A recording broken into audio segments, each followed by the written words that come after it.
Doutor Leonardo, a gente realmente é uma pessoa pública, eu sou uma pessoa pública e muitos me questionam. Quem é o doutor Leonardo Gutierrez, de quem você fala tanto? E eu pergunto ao senhor, faço essa pergunta ao senhor. Quem é Leonardo Gutierrez? Nos trace um pouco da sua história. Oi, Jota, boa tarde a todos, ou bom dia, ou boa noite, não sei a hora que vocês verão. Eu acho que duas coisas são principais aqui para a gente explicar. Primeiro, o Gutierrez é um sobrenome de família que a gente acrescentou em 2006.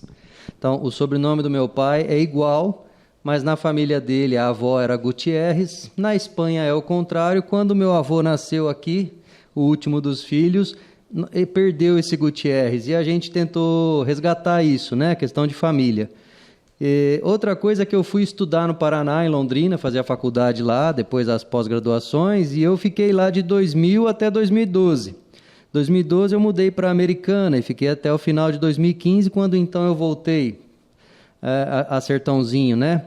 Motivado pela perda da mãe de um amigo, eu senti naquele momento muito triste a necessidade de voltar a estar perto da família, me demiti de um maravilhoso emprego e voltei, né? Nesse meio tempo, então, eu não apareci, não fiz muita coisa aqui em Sertãozinho, tá? Apesar de eu ter ficado aqui em 2007, 2008, trabalhando numa construtora da cidade, mas também só trabalhava de manhã até de noite e eu não tinha essas participações na vida política, pública da cidade, né? Agora, a partir de 2016... aí eu voltei a morar definitivamente aqui e comecei a sentir aquilo que só nas visitas eu não percebia, né? Como tem coisa errada nessa cidade, nos bastidores, né? A cidade bonita, mas por trás de tudo isso tem muita coisa errada.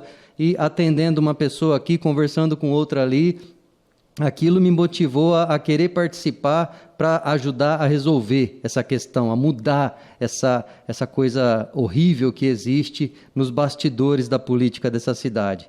Mas assim, o que eu fiz, né, naquele tempo no Paraná, em Americana? Em Americana eu vou resumir em: trabalhei muito e gerenciei um grande escritório, o maior da cidade, talvez um dos maiores da região de Campinas, uma quadra inteira, o escritório 3 andares. As pessoas achavam que era um shopping às vezes, né? Quando ia me visitar, que realmente era muito grande. E uma transportadora, que era do grupo dos advogados lá, também administrei, ajudei a cuidar, né? Agora, em Londrina, eu fiz coisas mais interessantes ainda. Primeiro, eu participava de um programa ao vivo no SBT, em Londrina, em Maringá. Então, a gente passava ao vivo semanalmente em 80% do estado do Paraná, com exceção da capital e litoral. Eu era advogado do Sindicato dos Servidores Públicos, que tinha 8.000 filiados, né? No sindicato, uma das coisas mais relevantes, por exemplo, no ramo da educação, eu consegui, via processos, que a Prefeitura de Londrina pagasse aos professores uma carga horária extra, que eles chamavam de carga suplementar, que não acontecia o pagamento correto. Então, com os nossos processos, eles receberam.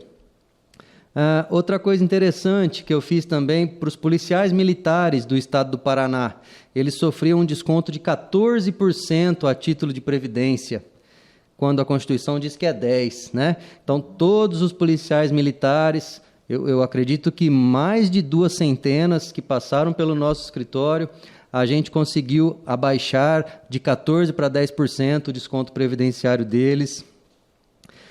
Uma outra coisa, eu dava aula num curso de corretores de imóveis e numa faculdade em Maringá, né? E os meus alunos corretores de imóveis, naquela ocasião, eles tinham que acabava o curso, fazia uma prova, depois o Cresce Paraná exigia uma outra prova, com um exame de proficiência.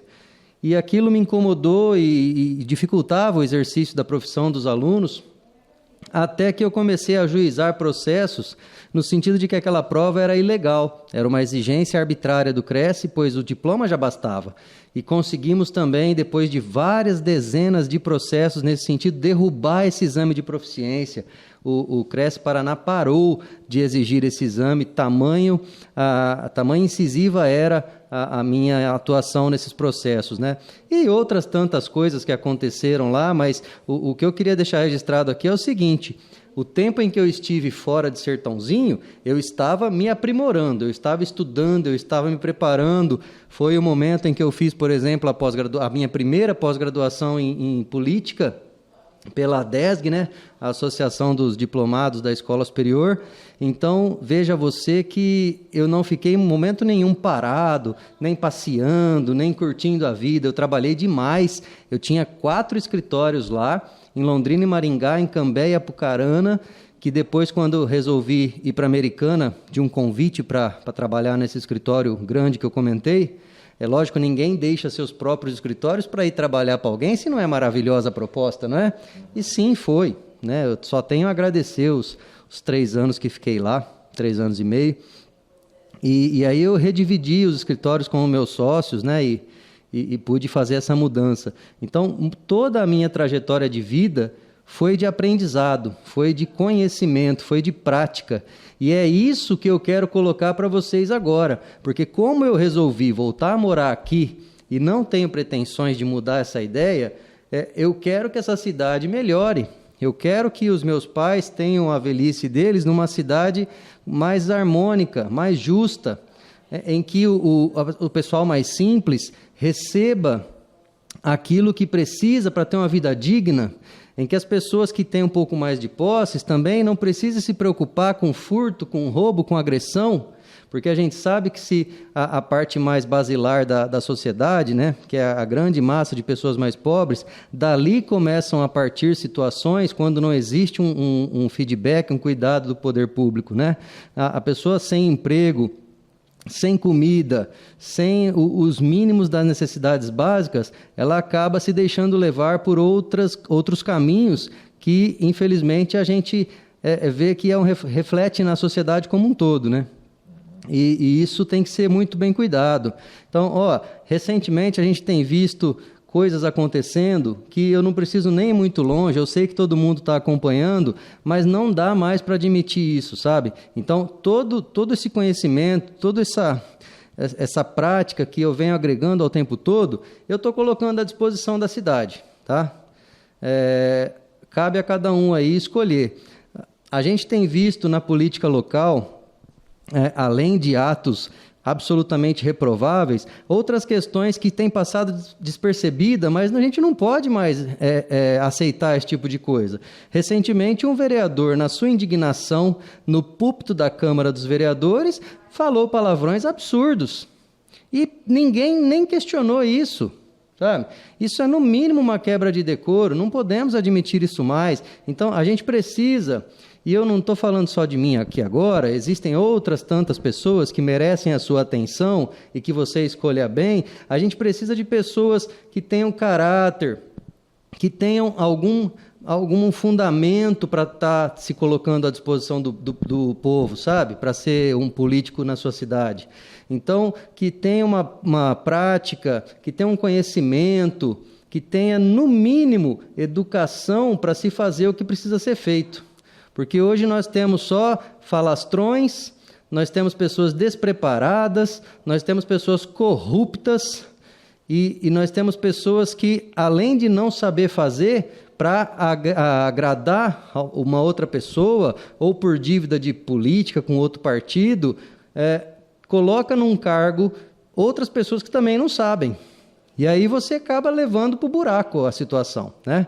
Então, é muito importante, eu peço isso a vocês, que analisem os candidatos. Não é aquele engraçadinho que talvez seja um bom vereador, não é aquele que fala alto e xinga e agride verbalmente o outro, que talvez seja um bom vereador, um bom prefeito, né? Procurem aquele que tenha o que oferecer, tá? E repito, existem algumas opções a serem analisadas na cidade. Eu já conversei com pessoas excepcionais, tá? Que talvez você não conheça, então procura conhecer, porque existem candidatos ou pré-candidatos, pessoas disponibilizadas a ajudar a formar um grupo de vereadores muito bacana para a cidade. Só depende de você aí, que precisa conhecer essas pessoas um pouco mais e parar de se deixar levar por conversinha, por promessas vãs, como Santa Casa de 8 andares, por cesta básica, por botijão de gás, por pessoas que criticam grandes empresários, que chamam de coronéis, mas depois se juntam a eles no mesmo partido.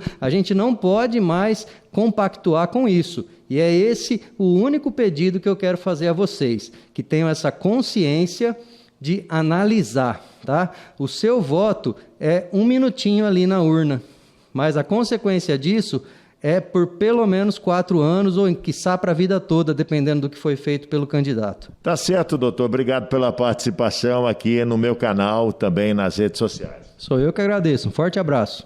Doutor Leonardo Gutierrez falou aqui na minha rede social para você.